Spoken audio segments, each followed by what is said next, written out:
Hello friend, আপনারা সবাই কেমন আছেন? সুচিত্রা অফিসিয়ালে সবাইকে স্বাগত। আজকে চলে এসেছি নতুন একটি রেসিপি নিয়ে। কিভাবে থানকুনি পাতার পেঁয়াজি বানানো যায় চলুন শুরু করা যাক। থানকুনি পাতার পেঁয়াজি বানানোর জন্য আমি থানকুনি পাতাগুলিকে ছোট ছোট করে কুচিয়ে নিয়েছি পেঁয়াজ কুচি, লঙ্কা কুচি, বেসন, কর্নফ্লাওয়ার, লঙ্কা গুঁড়ো, হলুদ গুঁড়ো, জিরে গুঁড়ো আর লবণ। এরপর আমি একটি পাত্রে কুচনো থানকুনি পাতাগুলি নিয়ে নেব। এরপর এর মধ্যে দিয়ে দেব কুচনো পেঁয়াজ। এরপর আমি এর মধ্যে দিয়ে দেব এক বাটি বেসন।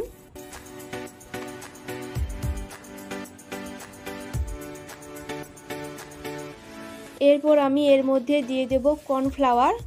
পেঁয়াজির মধ্যে যদি কর্নফ্লাওয়ার দেওয়া হয় পেঁয়াজিগুলো বেশ মচমচে হয়।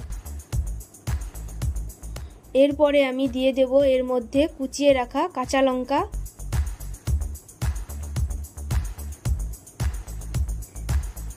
এরপর আমি দিয়ে দেব লঙ্কা গুঁড়ো।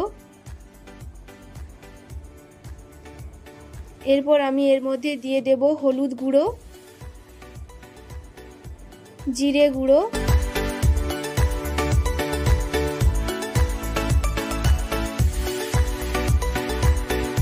এরপর আমি দিয়ে দেব এর মধ্যে স্বাদ মতো লবণ।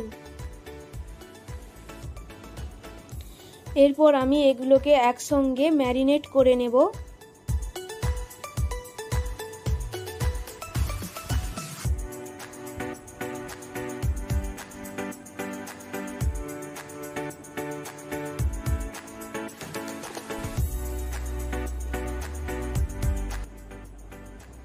এরপর আমি এটাকে অল্প অল্প জল দিয়ে আরও ভালো করে ম্যারিনেট করে নেব।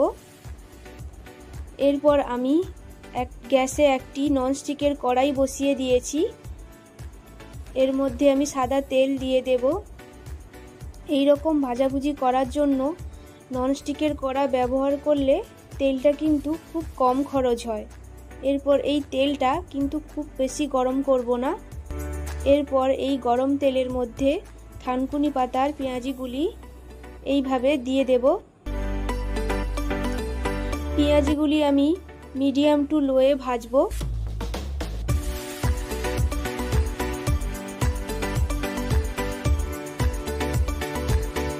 এইভাবে আমি থানকুনি পাতার পেঁয়াজিগুলি উল্টে পাল্টে দেব।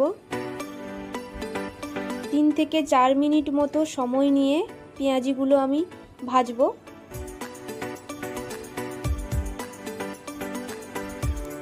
এইভাবে লাল লাল করে পেঁয়াজিগুলো আমি ভেজে নেব।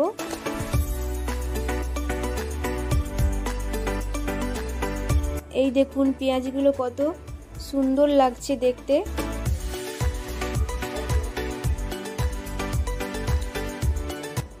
এরপর আমি এইভাবে সবগুলো পেঁয়াজি ভেজে নেব।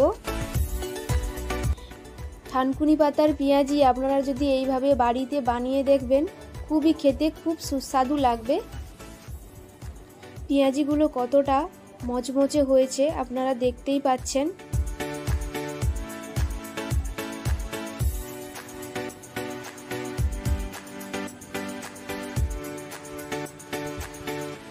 এই দেখুন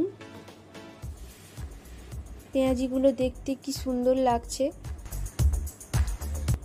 পেঁয়াজের ভেতরটাও খুব ভালোভাবে হয়ে গেছে।